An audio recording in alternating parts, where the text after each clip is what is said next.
കുരുമുളകിട്ട് വരട്ടിയ ചിക്കൻ്റെ റെസിപ്പിയുമായിട്ടാണ് ഞാനിന്ന് വന്നിരിക്കുന്നത്.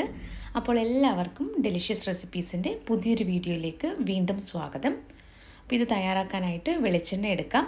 ഞാനിപ്പോൾ അതിന് പകരം 3 ടേബിൾ സ്പൂൺ സൺഫ്ലവർ ഓയിലാണ് എടുത്തിട്ടുള്ളത്.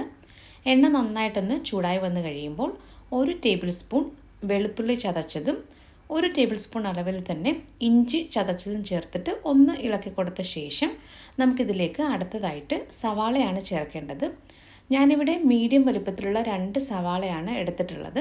വളരെ ചെറുതായിട്ടാണ് കട്ട് ചെയ്തിട്ടുള്ളത്. ഇനി ഇത് പെട്ടെന്നൊന്ന് വഴന്ന് കിട്ടാൻ വേണ്ടിയിട്ട് കുറച്ച് ഉപ്പും കൂടി ചേർത്തിട്ട് നന്നായിട്ട് നമുക്കിതൊന്ന് മീഡിയം ഫ്ലെയിമിൽ വെച്ചിട്ട് ഒന്ന് വഴറ്റിയെടുക്കാം. ഇതിനു മുമ്പ് ഞാൻ പെപ്പർ ചിക്കൻ്റെ 2 റെസിപ്പികൾ പോസ്റ്റ് ചെയ്തിട്ടുള്ളതാണ്. അപ്പോൾ താല്പര്യമുള്ളവർക്ക് ആ വീഡിയോകൾ കൂടി ഒന്ന് കാണാവുന്നതാണ്. ഇതിലേക്ക് ഞാൻ 2 പച്ചമുളകും കുറച്ച് കറിവേപ്പിലയും കൂടെ ചേർത്തിട്ട് നല്ലതുപോലെ ഒന്ന് വഴറ്റിയെടുത്തിട്ടുണ്ട്.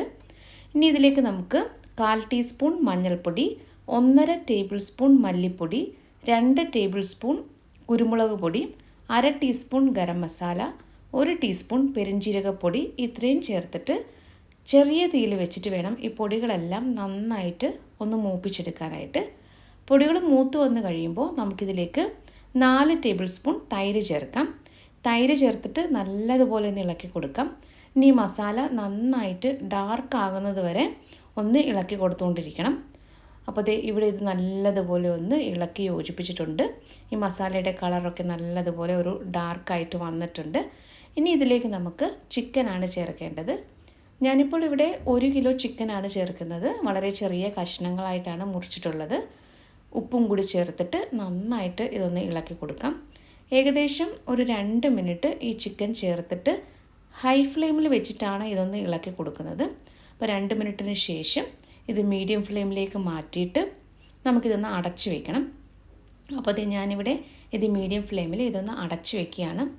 ഏകദേശം ഒരു 7 മിനിറ്റ് ഇങ്ങനെ അടച്ചു വെച്ചിട്ടുണ്ടായിരുന്നു. അതിനുശേഷം ഒന്ന് തുറന്ന് നോക്കാം. അപ്പോൾ ഇത് തയ്യാറാക്കുമ്പോൾ ഞാനിതിലേക്ക് ഒട്ടും തന്നെ വെള്ളം ചേർക്കുന്നില്ല. ഇത് ചിക്കനിൽ നിന്ന് ഇറങ്ങി വന്ന വെള്ളമാണ് ഈ കാണുന്നത്. പിന്നെ ഇത് നന്നായിട്ട് നമുക്ക് വീണ്ടും ഒന്ന് ഇളക്കി കൊടുക്കാം.